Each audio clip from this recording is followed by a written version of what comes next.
As the 19th century turned into the 20th century, new trends and practices began to emerge on the American railroad.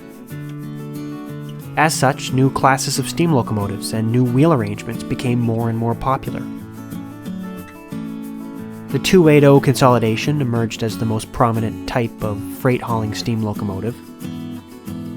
And in the last decade of the 19th century and the first decade of the 20th century, the 442 Atlantic type steam locomotive became one of the more common examples of fast and long-distance passenger hauling capability.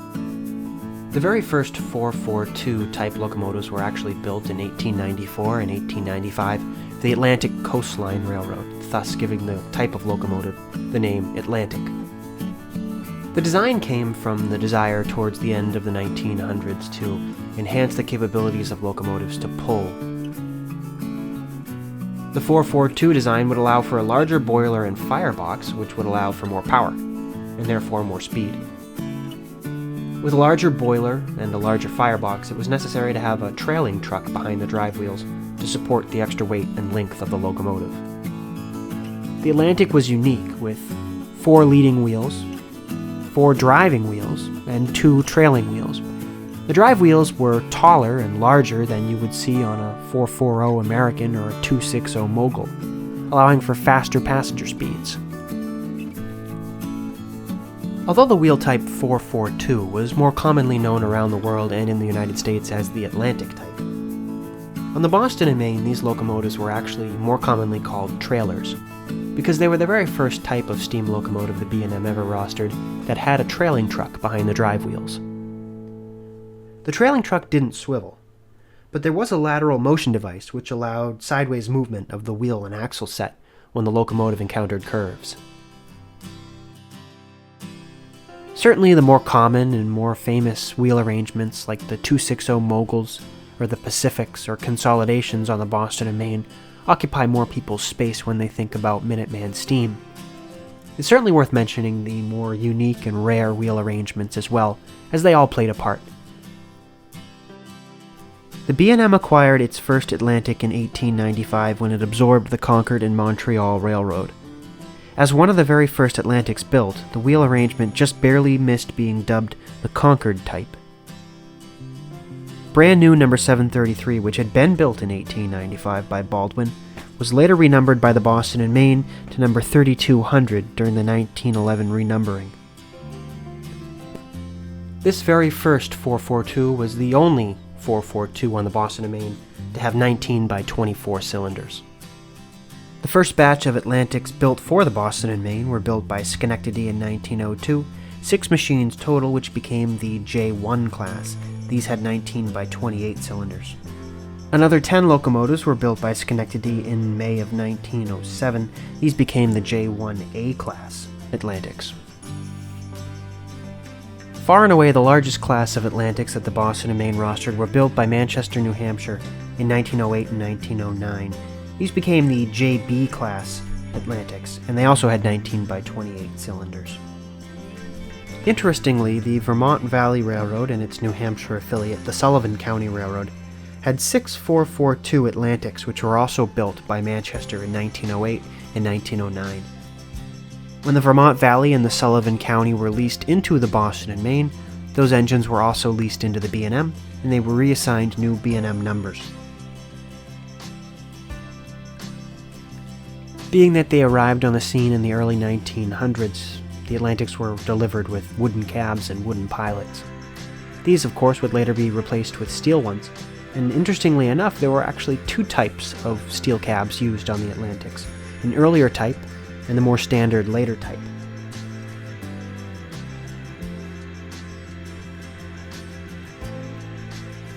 From time to time, the question arises, especially among B&M modelers, of whether or not the J-class locomotives ever hauled freight on the Boston and Maine, being that they were primarily used for passenger service and were known as passenger locomotives. Indeed, as it is with the railroad world, it seems that there is an exception to every rule. During World War II, the B&M was famously power short. Before the war, they had scrapped quite a number of their 280 consolidation steam locomotives, and during the war found themselves in a bit of a fix.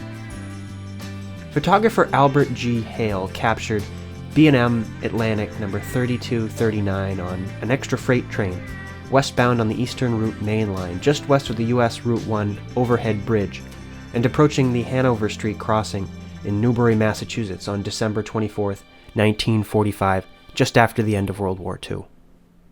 It's not known how common this was or how often this was done, but certainly there is a prototype for it. In the 1920s and 1930s, a number of the 442s were upgraded with the addition of J1E type running gear. In late 1925, number 3205 was upgraded with the addition of J1E running gear, making her the only member of Class J1F. The veteran locomotive was eventually scrapped in 1945. The J-class locomotives were gradually upgraded with steel cabs and superheating. Electric lights replaced acetylene about 1919. Eventually, the trailers on the Boston and Maine were bumped down from name trains to commuter runs, as trains became longer and heavier, and the Pacifics appeared on the scene. Of course, much like their mogul and consolidation counterparts, to battle the harsh New England winters, the trailers often wore pilot plows. This was standard practice in the 1920s, 30s, 40s, and early 50s. Plows would go on in the fall and come off in the spring.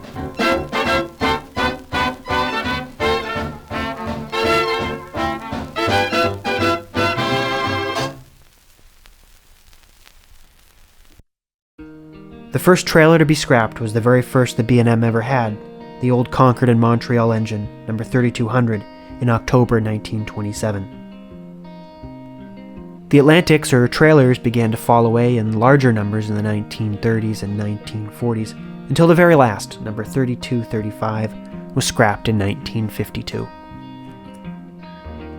The Atlantics, or trailers, or J-class locomotives on the Boston and Maine were certainly distinctive looking, especially in their earlier days, with their high headlights and large, proud center drive wheels. Even when they began to more closely resemble the other classes of B&M steam engines in the 30s and 40s with their center-mounted electric headlights, their handrails, and exposed steam pipes, the Atlantics were still distinctive looking. Although if you saw one head-on, you might mistake it for a Consolidation or possibly a Pacific. Railroad enthusiast fan trips were increasingly popular in this period, especially as steam locomotives began to disappear from the rosters of different railroads around the country. It's certainly no coincidence that the very last 442 in service on the Boston and Maine, number 3235, was used for one of these fan trips in its last full year of existence, 1951. One of these fan trips, chartered by the railroad enthusiasts out of Boston, operated on June 10, 1951, dubbed the Rural New England Excursion, fittingly.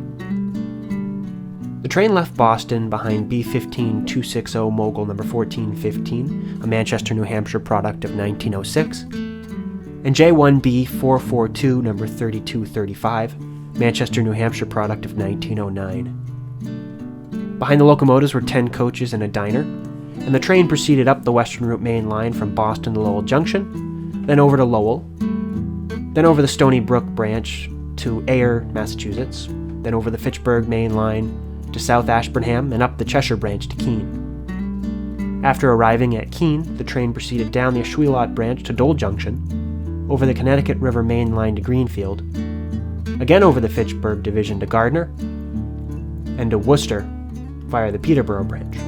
From Worcester, the train then proceeded to Clinton Junction and returned to Boston via the Central Mass branch. The 11 cars carried 550 passengers at a ticket price of $4.25 apiece. Adjusted for inflation, It cost you $44.71 to ride behind a J1B 442 on that 1951 fan trip. A price willingly paid certainly by the enthusiasts, for it was probably the last time many of them would do so. It was clear at the end that the Boston and Maine steam enthusiasts could see steam disappearing from the Boston and Maine, and these rare, unique examples of steam locomotion, like the 442, were becoming more prized by photographers. It certainly provides an interesting perspective on how early century passenger power could survive on a railroad like the Boston and Maine, right up until the last decade of steam power.